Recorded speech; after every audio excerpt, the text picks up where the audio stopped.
Okay, we have this scuffed up crib and I really don't want to have to return it just because of the scuff. So I'm going to try and see if these furniture touch-up markers, they also have the little sticks too, if I can get something close enough to this wood color to fix it. So here's the before. You can see there's quite a few deep scuffs. It's nothing that like would come out on its own. So let's test these to see if they work.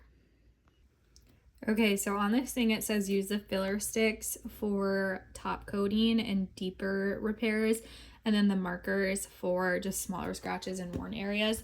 So it is pretty deep, so I'm going to use this one. It's pretty dark. I mean, obviously you don't need to be like perfect about it because you can just wipe off your excess. So like obviously it's coloring up the color, like the whiteness.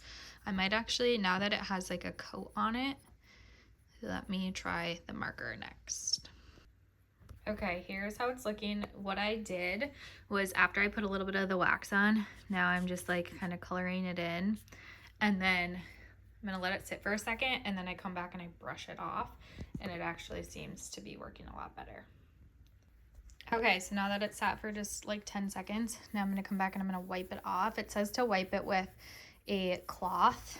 I'm just using paper towel or toilet paper, I guess it is. And you can see like some of that excess is coming off. It does say to wipe it immediately, so I probably should have followed the directions, but I don't know. I feel like it looks a lot better. It's not as noticeable, especially from afar. It like just helped kind of blend in the color. I will say this material is kind of weird. I don't know that it's real wood. I think it might be MDF, so maybe that's why, but look how much better that looks compared to like how white it was.